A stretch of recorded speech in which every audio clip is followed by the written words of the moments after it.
Believe Nation, we are live. Happy Tuesday. Tuesday is my YouTube day, so got a lot of awesome work happening today. So in the morning, I usually spend the day doing analytics and research and planning and just kind of where I want to take my multiple channels. And in the afternoon, I'm spending the day filming. So this is my break, and after this, I'm going to be going off and filming content for you guys to try to bring value. I'm filming a whole bunch of enspressos, so I'm super excited by that. And I'm going to be talking to somebody special today. Let's see if I see her in the chat right now. Sharon, if you're in the chat, let me know. Let me know what name you're using, because the account that I got wasn't working. Anyways, we'll see how she goes.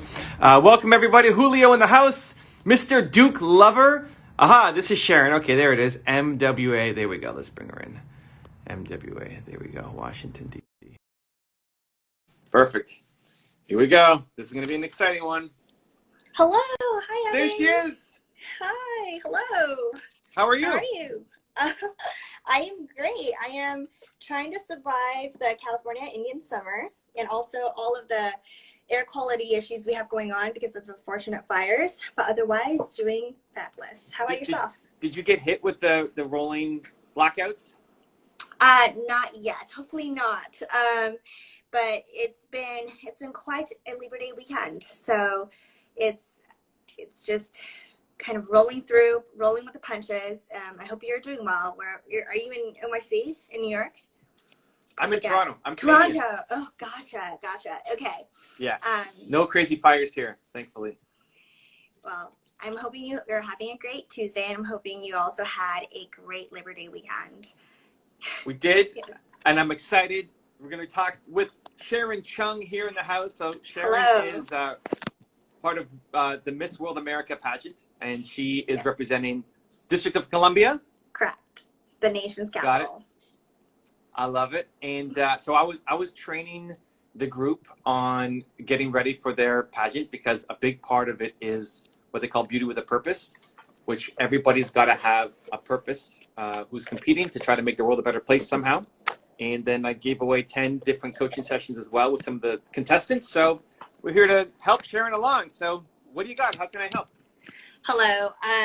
So I just want to first start off and tell you, Evan, that I love the series so much, and I also am planning on buying your book because I just loved all of the messages you've been telling all of my pageant sisters.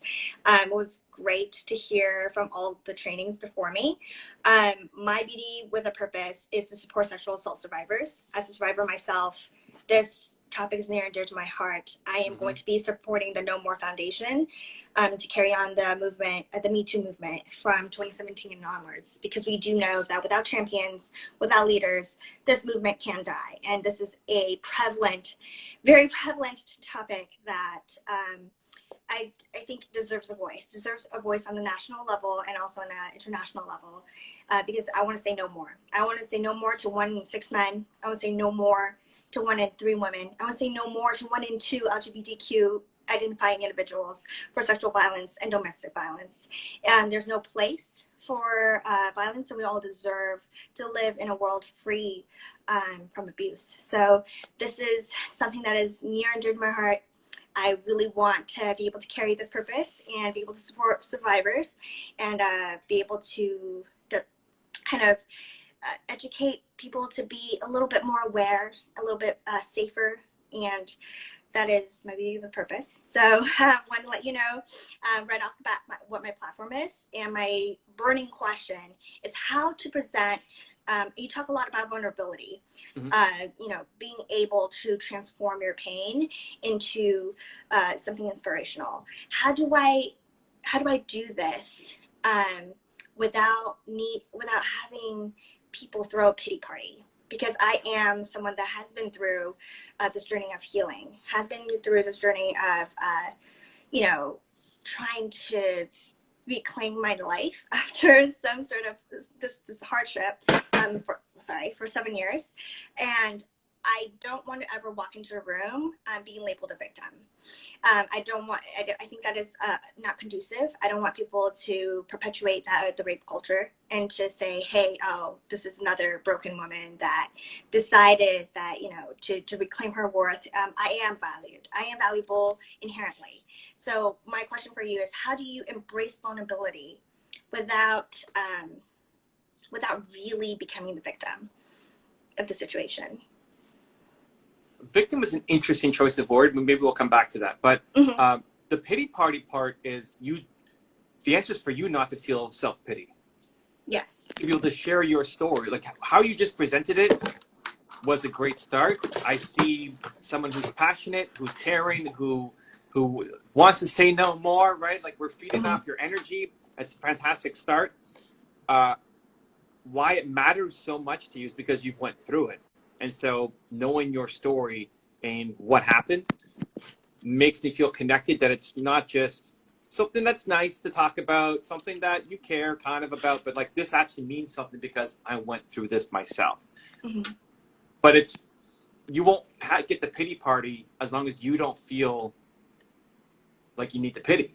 And so it's taking people through on the other side to say, hey, I struggled with this. And at the time, like how many years ago was that when you struggled, like when that happened? So you say 7 years ago? It was the assault was 7 years ago, but I'm still on this journey. It's a never ending learning journey about yourself. It's revealing through the work that I do, through the activism that I have been doing. It's not just because it's been 7 years that I'm now 100% healed. It is still a learning process, but it's been 7 years. And it's a courageous path. A lot of people are afraid to share that this thing happened to them and they suffer in silence. And you sharing the story creates another voice to say, okay, it's okay, right? Like it's okay that this happened, and I can come out on the other side stronger and better and have more hope. Like your story gives people hope. So a lot more than you did 7 years ago. You're stronger, you have more tools, you have more of a support system, you've grown a lot. If you think back to what happened 7 years ago, who you used to be when this was happening, if you look at who you were, like if you go back 7 years ago compared to like 7 years ago, Sharon's looking at now Sharon, she'd say that's not possible.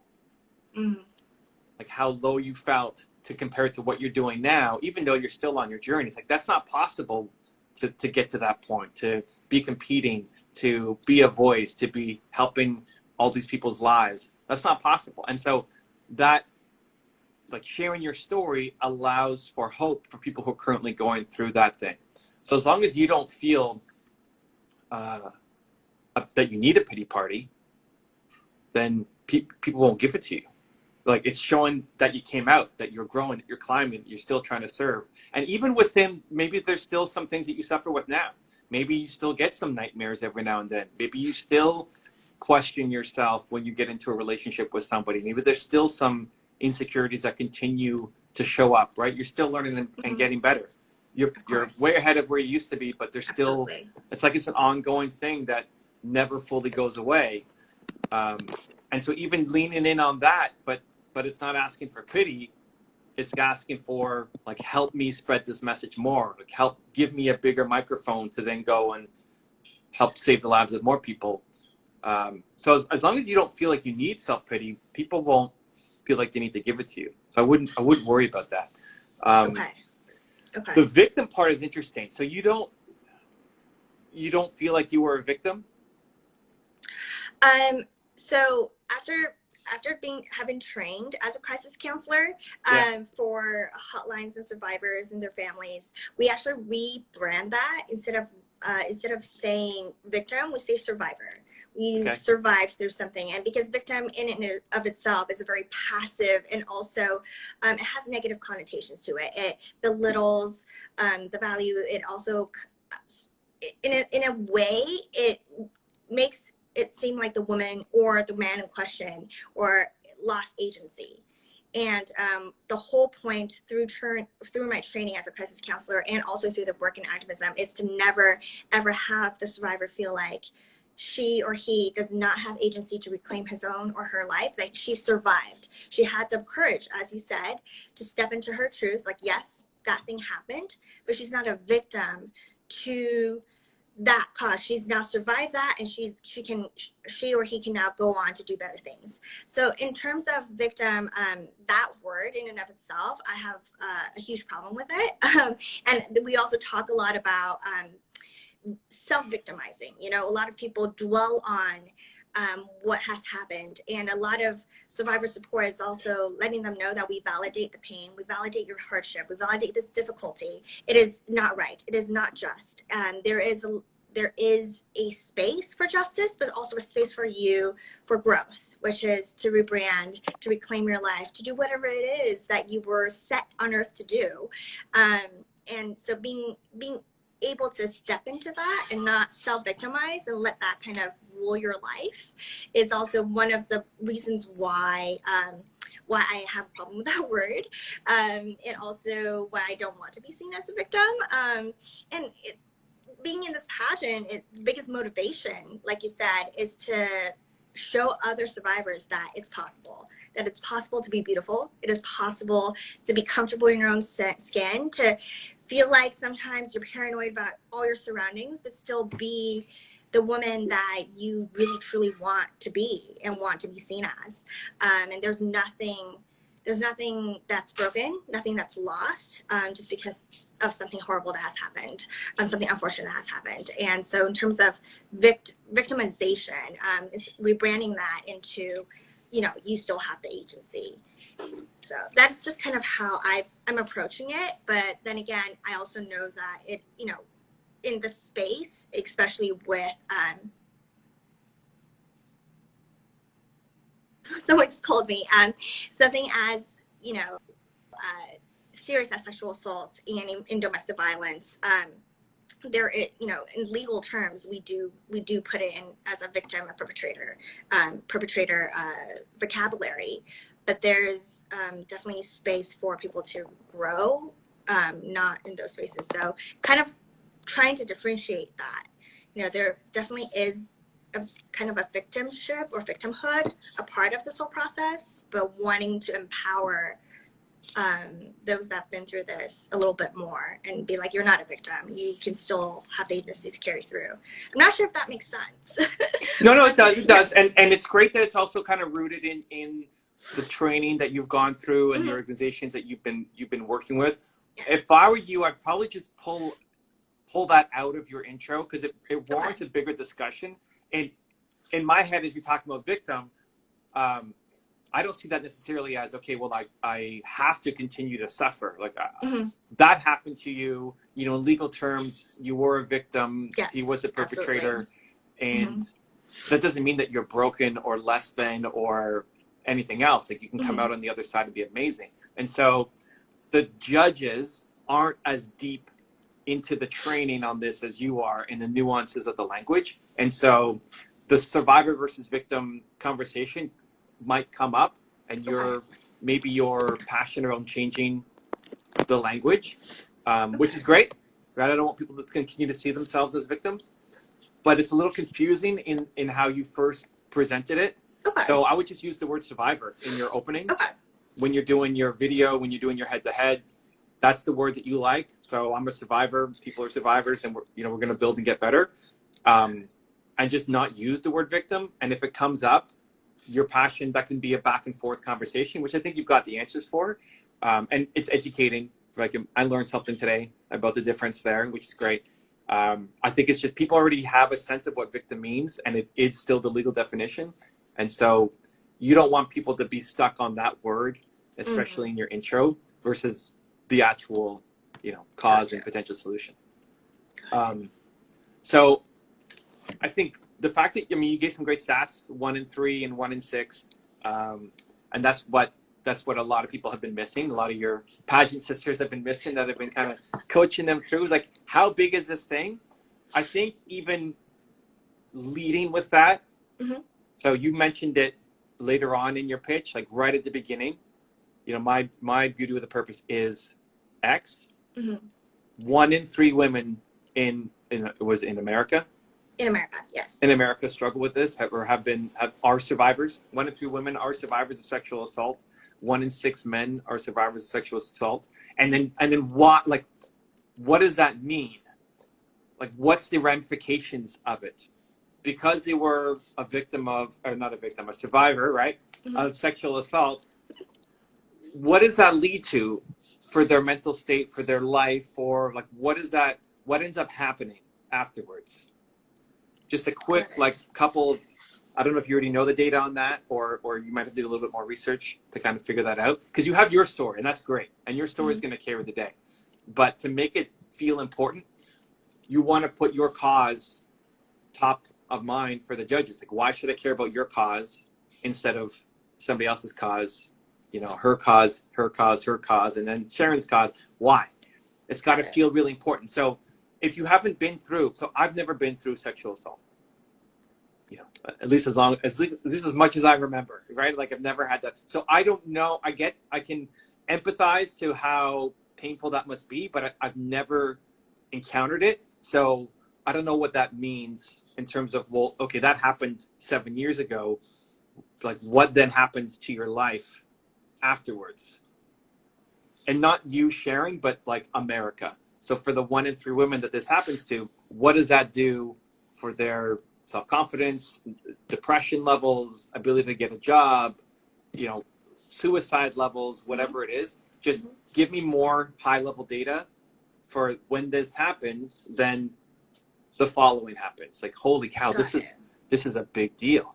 Like, if we solve this, then we solve all these other problems as well. So, you know, depression, suicide, medication, you know, whatever the thing is, that PTSD, anxiety issues, yes. But stats, right? Like, give me numbers to say, according to Harvard, bum, bum, bum, bum, bum. It's like, so then it makes me really realize, holy cow, this is a much bigger deal than I thought, because the judges won't be experts on the specifics. And if they've been through it themselves, that's fantastic. I mean, they can relate to your cause a little bit more. Maybe it's not fantastic, but like, they connect to the cause more. But chances are they haven't been through it. And so it's your job. This is going to be your job too, ongoing, right? Like, if you win, you're going to be put on TV and radio and podcast, and you have to make people care about this thing who can be allies, who maybe haven't gone through it themselves. Absolutely. Just some quick, you know, stats. So lead with the 1 in 3, 1 in 6, some stats on how that manifests and what that means. And then you share your story of what happened 7 years ago. And then now you want to make sure that nobody else. Then the whole no more speech, that's how you close. Okay. Don't lead with the no more. That's the ending. No more, boom, and no more this. No, that was great. But that's how you that's how you end your elevator pitch. And that's how you stop the pity party, because here is obviously a strong, courageous, brave woman who is willing to share her story, show the vulnerability that this, you know, thing happened to you, that you are a survivor, and now you're trying to make the world a better place, and that other people don't have to suffer. Like, ending on the no more passionate speech will lead to nobody pitying you for what happened. Sounds great. Thank you so much. I think I have so much insight about how to construct and walk into the interview a little bit more confident. We actually submitted all of our materials for the introduction video and for also just the past weekend. And I'm glad that you mentioned I should lead with the statistics. I actually put that in the beginning of my Beauty with a Purpose video. I began with 1 in 6, 1 in 3, 1 in 2. So I'm really happy you mentioned it, because that I did lead with that. I thought it was pretty, I wouldn't say neat, but it was a pretty good introduction into grappling with the severity and prevalent issue that this is throughout the world. What would be your sort of recommendation into, you said share my story, and there's a part of it where it can get, you know, it can get really deep, and then also what is the best way to share your story without having judges? They don't really need to know all the difficult details. Yeah, they don't need to know all the specific details. Exactly. What they need to know is how it made you feel. Okay. And this is where now you want people to not feel pity for you, but feel connected to you. And it's removing the shine of, you know, being perfect and having it all figured out, to being vulnerable and showing the vulnerability, right? So it doesn't matter what specifically, you know, the guy did. I'm just assuming it's the guy, but you know, it happened. And then, like, what was the immediate, what did you feel when it was happening? What did you feel afterwards? What were your next steps? What was the self-talk in the mirror? Like, what was the worst moment of, like, that whole thing? What was the worst moment? The worst moment, are you asking that as a question right now? Yeah. Oh, okay. The worst moment was honestly your whole physical routine being thrown off because of the mental distress. And the worst moment really wasn't, there were two. The two other, wasn't the day of the soul. It was the day sitting in the interrogation room by a uniformed officer that was also male, very, very intimidating. There's a whole basket case of, that opens a whole basket case of what the legal system and how they deal with it. And I myself, aspiring lawyer and attorney, really want the system to be a little bit more survivor centric and to really have the environment be a little bit more, how do I say, understanding. Okay, so take me into that. So like you're sitting there the next day.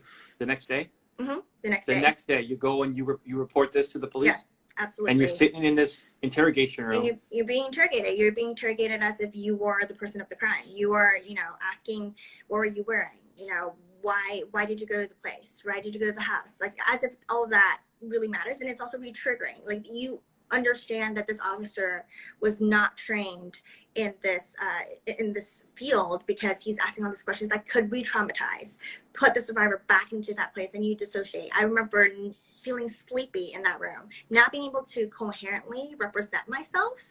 And without an advocate in the room, it's almost obscene to imagine the kind of the situation I was in, because through training right now, we really advise authorities to, when they do deal with these crimes, that now they have an advocate. They call for support. They call for folks. Okay, but before getting to the solution, like that solution, take me back into the problem. So you're sitting there into this room, and you're having to explain what happened. Maybe embarrassed, maybe shy, maybe having to share things with this stranger who's judging you and making you feel like it was your fault for going in and putting yourself in that situation. Absolutely. The victim blaming is a huge part of the system that needs to be reformed. Absolutely. Right. So, like, before we can get to the legal and reformation, and you trying to be a law student or becoming a lawyer and an advocate in the room, like, those are all solutions. It's your mental state going into that room, maybe, you know, finally, like, I need to report this to bring this guy to justice. And maybe you leave feeling like, holy cow, like nothing happened. Yeah. It was a waste of time. Do you know the story of Candace Lightner? No, I don't. She started Mothers Against Drunk Driving. Oh, actually, I do know her. Yes. She was familiar. I thought, yes, actually I do know. Yes. So similar stories, like her 13-year-old daughter was killed, struck by a drunk driver. And the police arrested the guy, but then basically told Candace, the laws don't really, they're not on your side. He's probably going to walk free, and he's done this before. And so that's what sparked her to start Mothers Against Drunk Driving. Yes. But I need to know her story. I need to know that her 13-year-old daughter was killed by a drunk driver just coming home from, you know, a church visit or something. And that the police told her that this guy wasn't going to go to jail and the laws were on her side, and just kind of forget about it. And how she felt about, like, that personal connection is the thing that makes people want to, now not so much because it's a giant organization, but at the start to build this thing up, that's the thing that connected people. So you feeling like it was your fault now because this police officer is putting it on you instead of actually trying to bring the criminal to justice. That more so than any question he asked you or any of the mechanics, like being put into a cold room and being interrogated like this was your fault, and then how that made you feel. Like, did you regret going in and having a conversation, or what did you feel coming out of that room? Very mixed feelings. Like, yes, it was great that I was true to myself and I was able to report this to authorities, as I thought that's what we're taught we should do.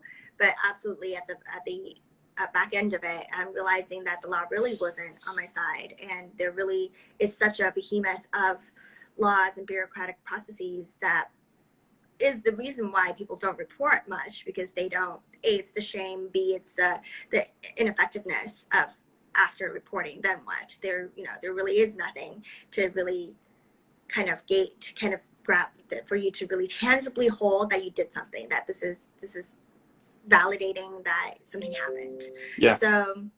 Well, this is great, really, and that's why I decided that there has to be no more. Like, there has to be a change. There has to be a change. I went to go study law. I started to be involved in advocacy groups. I want people to have an advocate in the room, right? Like, all the stuff that you're doing makes sense because it's tied from that painful moment of you walking out of that room with the police officer, feeling like there was kind of no hope, that nothing was really going to happen. So that's like that personal story. Instead of just going, because you say it like this, like, I went into the room and the police officer asked me a bunch of questions and I felt kind of hopeless, so I left. And then I decided that it doesn't feel emotional enough. And meanwhile, it was insanely emotional and painful for you. Absolutely. So taking me a little bit deeper into it so that I can feel your pain and frustration of Sharon from 7 years ago. And then the no more speech coming out of it, that this can't happen anymore, is then how you avoid the pity party, but also really bring me on board to say, holy cow, this is really important. And Sharon is the woman that if we give our microphone to, is the woman to actually create change. Absolutely. Thank you so much for that. That's very, very, very receptive and insightful. I am looking at the time. It seems like we're out. So I want to, again, thank you for such an amazing conversation. And I hope I get to buy your book and I get to follow you more on the Pageant live streamings. I love it. Good luck, Sharon. We're cheering you on. Thank you so much. Okay. Right, thank you. Take care. Bye.